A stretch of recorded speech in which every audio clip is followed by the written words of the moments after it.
Bonjour, nous sommes reconnaissants de pouvoir partager maintenant, à travers le modèle de langage génératif, comment nous allons diffuser l'Évangile et ainsi comment nous pouvons être préparés comme disciples du Seigneur. Dans notre temps, nous avons le souhait sincère de croire que nous sommes le peuple sauvé en croyant vraiment en Jésus-Christ. Comment partager l'Évangile? Et comment pouvons-nous sauver de nombreuses âmes au nom de Jésus-Christ? Vous avez sûrement ressenti, votre cœur s'est chauffé. Aujourd'hui, comment allons-nous prêcher l'Évangile? Nous aimerions que tout le monde soit sauvé, mais en fin de compte, nous voyons qu'il y a des gens de paix, des gens préparés. C'est précisément à ce moment que nous voyons combien il est important de trouver des gens de paix. Alors, comment peut-on trouver des gens de paix?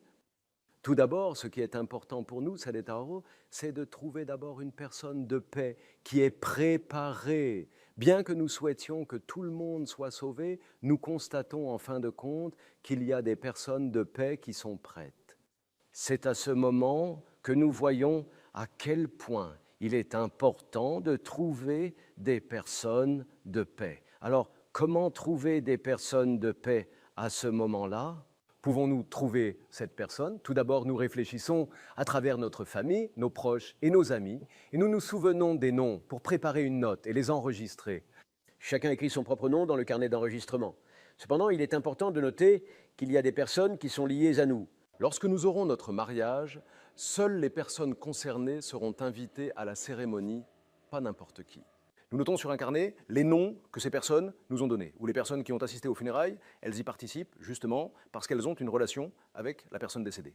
C'est pour enregistrer leurs noms. On peut donc penser qu'en moyenne, environ 250 personnes ont assisté à des événements comme des mariages ou des funérailles. N'est-il pas important de noter maintenant les noms de ces 250 personnes dans un carnet et de rechercher qui parmi elles est une personne de paix préparée? Surtout, de comment savoir si nous sommes des gens de paix, des gens préparés.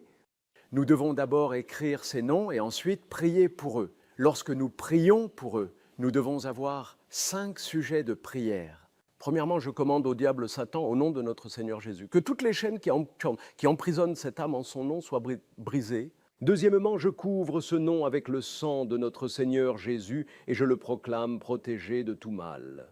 Troisièmement, je prie le Seigneur Dieu Père de me donner l'environnement et l'occasion de transmettre la vie et l'amour de l'Évangile à cette personne dont le nom est connu.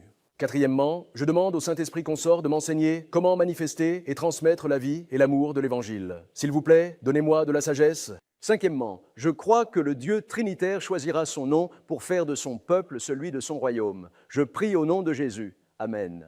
Nous prions chacun pour nous-mêmes, vous savez, nous obtenons une réaction. La personne que nous voulons rencontrer, parfois la personne pour laquelle nous avons prié, nous contacte ou nous avons l'opportunité de la rencontrer et nous faisons l'expérience qu'il devient possible de socialiser avec elle. C'est ainsi que nous pouvons comprendre le pouvoir de la prière. En priant, nous pouvons rencontrer une personne de paix préparée. Ensuite, une fois que vous rencontrez cette personne, la prochaine étape est nécessaire. Comment leur annoncer l'Évangile? Ce que j'ai préparé, ce sont 12 bénédictions. La plupart des gens veulent recevoir des bénédictions.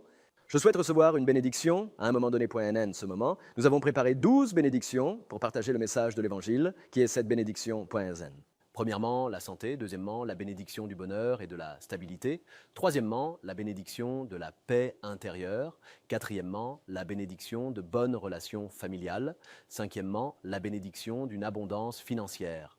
Sixième, la bénédiction d'avoir un bon emploi. Septième, la bénédiction d'avoir de bonnes relations humaines et heureuses. Huitième, la bénédiction de la sagesse. Neuvième, la bénédiction de l'espoir dans l'avenir. Dixième, la bénédiction de pardonner et d'être pardonné. Onzième, la bénédiction de la vie éternelle. Douzième, la bénédiction de vivre une vie remplie de l'Esprit Saint. Quand nous pensons à la chance, nous avons parlé de 12 choses, mais nous ne pouvons pas connaître l'esprit des gens et ce qu'ils veulent. Donc, parmi les 12 bénédictions ici, choisissez seulement 2. On peut dire cela ainsi. Il y a 2 choses, mais certaines personnes veulent recevoir toutes ces bénédictions. Néanmoins, veuillez n'en choisir que 2. Si vous choisissez 2, cela signifie que vous avez discuté à travers les bénédictions. Pourquoi avez-vous fait cette bénédiction? NN par exemple, vous souhaitez recevoir la bénédiction de la santé NIL. Il s'agit de partager des informations sur cette bénédiction de la santé humaine. Alors pourquoi y avait-il un problème de santé? Quel était le problème? Avec cet esprit, ce contexte et cet environnement, nous partageons maintenant une communion profonde de l'esprit ensemble. Ensuite, deuxièmement, par exemple, je veux recevoir la bénédiction du pardon. Y avait-il quelqu'un que vous détestiez? Y avait-il une blessure? Ce faisant, vous partagez la bénédiction du pardon à travers le dialogue. Ainsi, vous partagez tout le contenu du cœur, du contexte et de la vie de l'autre personne. Au final, c'est à ce moment-là que l'on devient de très proches amis. C'est lorsque l'on peut comprendre et partager les sentiments de l'autre en tant qu'amis que le cœur s'ouvre ici. Et maintenant, notre objectif est de guider vers la véritable bénédiction ultime, rencontrer Jésus-Christ.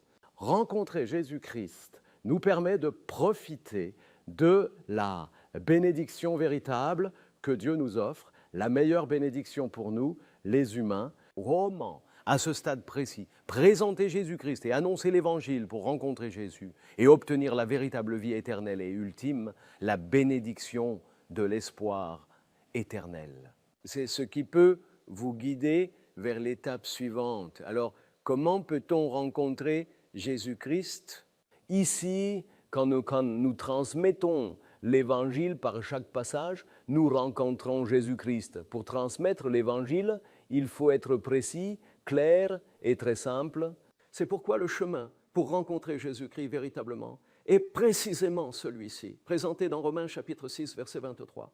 Les conséquences du péché sont la mort. Cependant, le don de Dieu est la vie éternelle en Jésus-Christ, notre Seigneur. Avec ce seul verset, on peut immédiatement transmettre l'Évangile. Pour le dire autrement, l'Évangile peut être transmis de manière précise, claire et très facilement. Et ce qui est vraiment important, c'est que non seulement nous devons croire en Jésus après avoir entendu l'Évangile, mais nous devons également créer des opportunités pour que d'autres partagent cet Évangile. Ainsi, à travers un passage, je transmettrai l'Évangile avec précision et je vous expliquerai exactement comment transmettre cet Évangile de manière précise, claire et simple la prochaine fois. Et ensuite, ce que nous découvrons ici, comme vraiment important, c'est que lorsque Jésus a envoyé ses disciples pour prêcher l'Évangile, il les a envoyés deux par deux dans les villages. Pourquoi former des équipes? Deux par deux. Ce que nous réalisons vraiment, c'est que ceux qui prêchent l'Évangile de Jésus-Christ ou ceux qui croient en Jésus-Christ par la prédication de l'Évangile peuvent former une équipe. Vous ne savez pas à quel point c'est une grande joie de partager l'Évangile. Regardez à quel point l'émotion sera grande lorsque vous croirez en Jésus-Christ. Dès cet instant, deux personnes peuvent former une équipe. Vous pouvez devenir une équipe capable de prêcher l'Évangile à n'importe qui. Donc, dans la Bible, si vous regardez Luc chapitre 10, versets 1 à 2, il est dit: ensuite, le Seigneur désigna 70 autres personnes et les envoya deux par deux devant lui dans chaque ville et chaque lieu où il devait aller, en disant: la moisson est abondante, mais les ouvriers sont peu nombreux. Demandez donc au maître de la moisson d'envoyer des ouvriers pour sa moisson.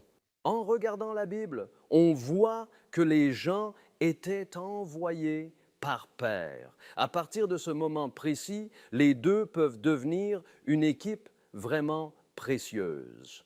Ainsi, nous avons maintenant l'opportunité de progresser vers une maturité grâce à une formation de disciples où nous pouvons enseigner et apprendre les uns des autres et avancer en tant que disciples. C'est un moment si incroyable et précieux que nous pouvons voir. J'ai hâte de voir ce qui va arriver. Je vous remercie sincèrement